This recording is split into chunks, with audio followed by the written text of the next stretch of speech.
dia kredit, kemudian tidak membayar lagi kreditnya, kendaraan yang dilarikan hanya berbekal STNK saja, kemudian dijual ke orang lain. Nah, seperti ini yang kita himbau untuk tidak dibeli. Kemudian terkait mengenai yang BPKB tadi tidak bisa ditemukan, ya tentu ini ada mekanisme yang namanya BPKB Tingkat.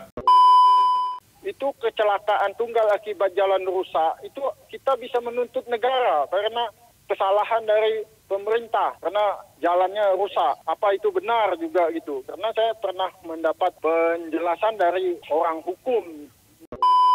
Ketika ada kejadian tersebut, tim olah TKP akan datang ke lokasi kepada masyarakat yang sudah menjual kendaraan, itu untuk segera melaporkan kepada Samsat terdekat untuk kendaraan tersebut diblokir, sehingga pemilik yang baru itu tidak bisa melakukan perpanjangan sebelum dia balik nama. Assalamualaikum warahmatullahi wabarakatuh. Pendengar, selamat pagi dan salam sejahtera untuk kita semua. Pagi ini program 1 RRI Pontianak kembali hadir ke ruang dengar Anda dalam program acara Lintas Pontianak Pagi edisi Kamis 20 Mei 2021. Bersama saya Boyke Sinurat sebagai moderator atau pemandu acara. Pendengar, adapun tema yang kita angkat pagi ini pajak kendaraan bangun Kalbar. Nah pendengar, seperti kita ketahui, satu di antara jenis pajak daerah yang menjadi wewenang pemerintah provinsi adalah pajak kendaraan bermotor atau PKB. Nah, seperti apa ketentuan pemungutan pajak kendaraan dan apa saja hak pemilik kendaraan serta kewajiban yang harus dipenuhi oleh pemilik kendaraan? Kita akan membahasnya bersama 3 orang narasumber yang telah hadir bersama kita melalui aplikasi Zoom Meeting. Dan pendengar, narasumber kita yang kedua adalah Kepala Seksi STNK Subdit Regiden Ditlantas Polda Kalimantan Barat, Kompol Gandhi Dharma Yudanto, SIKMH. Selamat pagi Pak Gandhi. Selamat pagi Bang Boyke. Oke, terima kasih. Assalamualaikum warahmatullahi wabarakatuh, pendengar RRI sekalian. Oke. Baik, terima kasih Pak Gandhi telah bersama RRI pagi ini. Nah, Pak Gandhi, STNK ini kan berkaitan juga dengan pajak kendaraan itu. Nah, untuk pelayanannya itu bagaimana sekarang ini, Pak? Baik, Bang Boyke. Jadi sebelumnya saya ucapkan banyak terima kasih atas kesempatan yang diberikan. Dan kita juga di hari ini memperingati Hari Kebangkitan Nasional. Semoga di hari ini kita juga untuk menggugah masyarakat untuk taat membayar pajak dan taat peraturan berlalu lintas. Bang Boyke, perlu kami sampaikan di awal ini bahwa tugas kepolisian di Samsat itu mempunyai 2 tugas, yaitu menjamin kepastian perlindungan terhadap kepemilikan kendaraan. Sehingga di awal selalu kita minta pemilik kendaraan itu mempunyai KTP, dan saat ini kita juga minta dicantumkan nomor handphone dan alamat email. Selain masalah kepastian kepemilikan, kita juga sangat concern terhadap kepastian kendaraan, Bang Boyke ya. Jadi untuk kendaraan yang didaftarkan di Samsat melalui Subdit Regiden, itu kita pastikan betul bahwa memang kendaraan tersebut sesuai nomor rangka, nomor mesinnya, kemudian bentuk kendaraannya, dan juga warna kendaraannya. Ini sangat nanti berpengaruh terhadap STNK maupun BPKB serta plat nomor yang akan kita keluarkan. Karena berbeda bentuk, nah itu nanti ada spesifikasi untuk nomor TNKB-nya, nomor nopol kendaraannya. Kemudian juga tugas kepolisian di Samsat ini meregistrasi kendaraan, baik itu kendaraan baru, kendaraan second yang balik nama, kemudian kendaraan hasil lelang dari KPKNL, kemudian juga kendaraan yang dimutasikan, baik dari dalam maupun keluar tempat pendaftarannya. Nah, mungkin itu Bang Boyke sebagai awalan. Pak Gandhi, pembayaran STNK tiap kendaraan ini kan berbeda-beda ini Pak ya. Ya, Nah, untuk besarannya Ibu dari Bapenda lebih memahaminya. Kita dari kepolisian yang berada di Samsat untuk memastikan bahwa kendaraan tersebut itu sesuai nomor rangka nomor mesinnya, kemudian sesuai juga kepemilikannya, Bang Boyke ya. Jadi kita selalu meminta untuk masyarakat yang datang ke Samsat membayar pajak, itu selalu yang utama kita lihat dulu KTP-nya. Kita sesuaikan KTP-nya dengan yang tercantum di dalam STNK. Karena dengan jelas mengenai kepemilikan ini, Bang Boyke dan pendengar RRI sekalian, kita mempunyai tujuan itu agar kendaraan tersebut pemiliknya adalah pemilik yang memakai kendaraan tersebut atau keluarga dari yang menggunakan kendaraan tersebut, sehingga apabila kendaraan itu dipakai untuk tindak kejahatan atau pelanggaran atau mungkin dia si pengemudi kendaraan itu tabrak lari dan lain sebagainya, itu kita bisa segera mengetahui siapa pemilik dari kendaraan ini, sehingga kita mengharapkan kepada masyarakat yang sudah menjual kendaraan itu untuk segera melaporkan kepada Samsat terdekat untuk kendaraan tersebut diblokir, sehingga pemilik yang baru itu tidak bisa melakukan perpanjangan sebelum dia balik nama. Demikian Mas Boyke. Pak Gandhi, kan pembayaran STNK itu kan selain tiap tahun kan ada yang 5 tahunan itu Pak ya, 5 tahun Pak ya? Ya, untuk setiap tahun itu namanya pengesahan STNK, Bang Boyke. Jadi di situ kita berikan cap pada lembar STNK tersebut, dan itu bisa dilakukan di semua kantor Samsat, baik itu gerai, drive-thru maupun melalui layanan elektronik.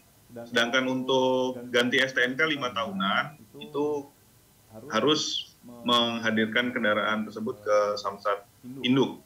Dalam hal ini kita layani di Pontianak, di Jalan Istuto, dan di Siantan. Untuk di kabupaten itu berada di kota kabupatennya. Nah, selain STNK itu diganti, juga TNKB-nya atau platnya juga diganti, Bang Boyke, seperti itu. Nah Pak, bagaimana ketika pemilik kendaraan itu menunggak pajak ini cukup lama begitu Pak? Ya, kalau untuk masalah tunggakan pajak, mungkin nanti dari Ibu, Kepala Badan bisa menjelaskan lebih lanjut. Kami untuk identifikasi kendaraannya atau pemberlakuan STNK itu atau biaya dari PNBP itu dikenakan hanya untuk yang ganti STNK 5 tahunan. Sedangkan untuk pengesahan tahunan itu tidak kita pungut lagi. Demikian. Oke, baik. Pendengar, bagi Anda yang ingin bergabung dapat melalui nomor 0561 734 987. 0561 734 987. Oke, sudah ada yang ingin bergabung. Halo, selamat pagi. Oh, terputus. Baik, bagi Anda yang ingin bergabung, kami buka kesempatan melalui line telepon 0561. Oke, sudah ada yang bergabung. Halo, selamat pagi. Ya, selamat pagi juga Bang Boyke Sinurat. Ya, silakan Bapak Tabib Ade Kuburaya. Ya, dan selamat pagi untuk Bapak serta Ibu narasumber. Dan saya ingin menanyakan mengenai, ya, misalkan ada seseorang membeli kendaraan tua, katakanlah kendaraan tersebut sudah tidak produksi lagi, akan tetapi BPKB dan STNK-nya tidak ada dari pembelinya tersebut. Berhubung sewaktu membeli katanya ada STNK dan BPKB kendaraan tersebut, dicari-cari tapi tidak ketemu, alasannya seperti itu. Kemudian si penjual tadi, si pemilik pertama tadi pergi ke Jawa ataupun pindah domisili ke Jawa ataupun ke pulau lain misalkan. Nah, bagaimana Pak ini mengenai kelanjutan kepengurusan pajak ataupun surat menyurat kendaraan tersebut, yaitu BPKB dan STNK-nya. Itu yang pertama. Kemudian yang kedua, untuk Bapak dari Jasara Harja, Bang Boyke. Ya. Tadi dijelaskan untuk biaya ambulan nominalnya itu 500.000 ya, ditanggung oleh Jasara Harja. Nah, bagaimana apabila tidak menggunakan ambulan? Misalkan lukanya tidak terlalu parah, menggunakan sepeda motor saja dibawanya ke rumah sakit. Apakah itu ada santunan juga atau tidak? Demikian, terima kasih. Assalamualaikum warahmatullahi wabarakatuh. Waalaikumsalam warahmatullahi wabarakatuh. Tabib Ade, Kabupaten Kuburaya. Silakan di belakang Pak Tabib, masih ada? Halo, selamat pagi. Halo. Ya, silakan Bapak, dari mana? Jojo, Ya, Kuburaya. Ya, silakan Pak Jojo, Kuburaya juga. Ya, saya mau tanya itu tadi kan penjelasan Jasara Harja tuh, masalah kecelakaan tunggal itu. Kan tidak dapat asuransi katanya kan, tidak dapat berhenti. Sedangkan kita kan itu kendaraan yang di itu. Nah, itu kan jiwa, ibaratnya itu bagaimana kalau sekarang kita asuransinya dibayar lewat kendaraan, tapi kendaraan itu kita pakai kan, berarti kan kita bawa kendaraan, seharusnya kan itu mendapatkan begitu, biarpun kecelakaan tunggal. Nah, dengan ada lagi katanya kan, kalau nggak salah saya pernah mendengar orang hukum, itu kecelakaan tunggal akibat jalan rusak, itu kita bisa menuntut negara karena kesalahan dari pemerintah, karena jalannya rusak. Nah, apa itu benar juga gitu? Karena saya pernah mendapat penjelasan dari orang hukum yang ngerti hukum gitu. Sedangkan saya kan orang awam, ya kan? Nah, jadi kadang-kadang peraturan itu sepertinya ya kurang memihak pada rakyat juga, masyarakat gitu. Tolong kalau bisa bagaimana itu kan, supaya kita bisa mendapatkan walaupun kecelakaan tunggal.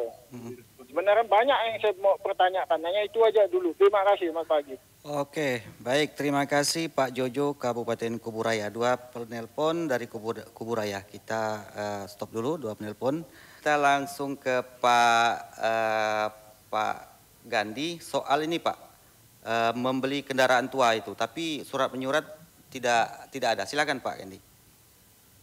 Baik, terima kasih untuk pertanyaannya dari pendengar terkait mengenai pembelian kendaraan yang tidak ada BPKB. Memang ini sudah seringkali kita sampaikan melalui berbagai media bahwa jual beli kendaraan tanpa BPKB itu sangat riskan ya. Artinya kita tidak tahu asal-usul dari kendaraan ini bagaimana. Banyak kejadian dia kredit, kemudian tidak membayar lagi kreditnya, kendaraan yang dilarikan hanya berbekal STNK saja, kemudian dijual ke orang lain. Nah, seperti ini yang kita himbau untuk tidak dibeli seperti itu. Kemudian terkait mengenai yang BPKB tadi tidak bisa ditemukan, ya tentu ini ada mekanisme yang namanya BPKB duplikat. Nah, silakan nanti bisa browsing di internet atau di sini kami sampaikan untuk persyaratan BPKB duplikat itu perlu adanya diberitakan di media massa selama 3 bulan berturut-turut bahwa BPKB-nya hilang, kemudian membuat laporan kehilangan di kepolisian, ada berita acara kehilangan dari unit reskrim, dan beberapa hal yang lain yang mesti harus dipersiapkan oleh si pemilik kendaraan yang menyatakan bahwa BPKB-nya itu hilang. Nah, tentu ini perlu pembuktian yang kuat. Kemudian terkait pertanyaan yang kedua terkait mengenai laka tunggal diakibatkan oleh kendaraan yang jalan yang berlubang, di dalam Undang-Undang Lalu Lintas Nomor 22 Tahun 2009 di Pasal 273 di situ jelas menyatakan bahwa setiap penyelenggara jalan yang tidak dengan segera dan patut memperbaiki jalan yang rusak yang mengakibatkan kecelakaan lalu lintas sebagaimana dimaksud dengan pasal 24 ayat 1 sehingga menimbulkan korban luka ringan dan atau kerusakan kendaraan dan atau barang dipidana penjara paling lama 6 bulan atau denda paling banyak 12 juta. Dan di sini memang betul bagi masyarakat yang mengalami kecelakaan karena jalan berlubang atau mungkin banyak penyelenggara jalan itu yang pada saat itu memperbaiki menaruh materialnya itu di jalan, Bang Boyke ya, tanpa diberikan tanda. Nah ini juga berbahaya. Jadi kalau sampai terjadi kecelakaan, si penyelenggara jalan itu bisa kita pidanakan. Demikian, Bang Boyke. Oke, Pak Gandhi, tadi Pak Jojo sempat kecewa, mungkin hanya kalimat kekecewaan bahwa aturan ini kurang berpihak kepada masyarakat. Jadi tidak ada aturan yang tidak berpihak kepada masyarakat, Pak ya? Ya, jadi jelas sekali di pasal 273 yang saya sampaikan tadi, jelas sekali bahwa ketika ada kejadian tersebut, tim olah TKP akan datang ke lokasi dan akan melihat sejauh mana pertanggungjawaban dari si penyelenggara jalan. Demikian. Oke, baik. Terima kasih Pak Gandhi. Beralih ke Pak Regi. Dari aliran Sungai Jawi. Pak, tolong volume radionya dikecilkan. Aliran ini Sungai Jawi. Oke. Saya mau nanyakan dengan Bapak atau Ibu yang terkait lah ya. Pada kesempatan ini saya pernah mendengar pajak pemutihan. Apakah memang ada itu? Demikian. Terima kasih. Assalamualaikum. Waalaikumsalam warahmatullahi wabarakatuh. Pak Gandhi, soal pajak pemutihan? Baik, Mbak Boyke. Jadi kami prinsipnya mendukung apa yang menjadi kebijakan dari Bapenda, dalam hal ini Bapak Gubernur yang memberlakukan pajak ulangi, pemutihan pajak yang dikenal oleh masyarakat. Karena dengan adanya kegiatan tersebut, terutama dalam hal biaya balik nama, mohon izin Ibu, karena ini yang ada tambahan biaya berapa persen begitu, nanti mungkin Ibu Mahfudah bisa menyampaikan, yang itu yang ditunggu-tunggu masyarakat. Nah, dengan adanya pembebasan biaya balik nama ini, yang kami sampaikan tadi di awal terkait dengan kepastian terhadap kepemilikan kendaraan, itu bisa menjadi lebih jelas. Artinya ketika sudah dibeli oleh pemilik yang baru, segera dibalik namakan kepada pemilik yang baru. Nah ini yang menjamin kepastian dari registrasi dari kendaraan tersebut. Demikian, Bang Boyke. Oke. Baik, terima kasih Pak Gandhi. Pendengar masih ada yang ingin bergabung? Halo, selamat pagi. Halo, Assalamualaikum. Waalaikumsalam. Dari mana Ibu? Di Siantan, Bu Ati. Ya, silakan Ibu Ati dari Siantan. Ya, mau saya nanya nih dengan bapak-bapak ibu-ibu yang bersangkutan ini. Kalau yang pengendara tidak memiliki surat-surat lengkap gitu kan, tapi mengalami kecelakaan, apakah pihak asuransi akan menanganinya? Hanya itu aja mohon penjelasannya. Oke. Assalamualaikum warahmatullahi wabarakatuh. Waalaikumsalam warahmatullahi wabarakatuh. Beralih ke Pak Gandhi. Nah Pak Gandhi, menanggapi pertanyaan pendengar dari Siantan ini, pengendara tidak punya surat-surat nih Pak, tapi mereka ada yang mengalami kecelakaan itu. Seperti apa nih Pak ketika mereka menginginkan mendapatkan asuransi? Silakan Pak Gandhi. Baik Bang Boyke, pendengar RRI sekalian.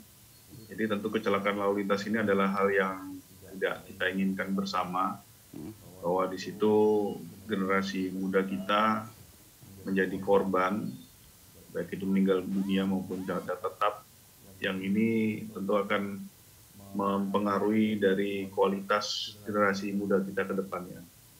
Sehingga terkait mengenai kecelakaan lalu lintas ini hal yang sangat-sangat kita perlu bantuan bersama untuk bagaimana kita mencegahnya, dimulai dari rumah. Seperti tadi yang disampaikan oleh Pak Regi, apabila orang tua masih mempunyai anak yang belum cukup umur untuk mengendarai kendaraan bermotor, sebaiknya jangan diberikan mengendarai sendiri. Kemudian terkait mengenai masalah laka lantas ini, kami dari kepolisian mempunyai leg spesialis, artinya yang menangani kecelakaan lalu lintas ini adalah penyidik laka lantas yang berada di satuan lalu lintas di masing-masing Polres.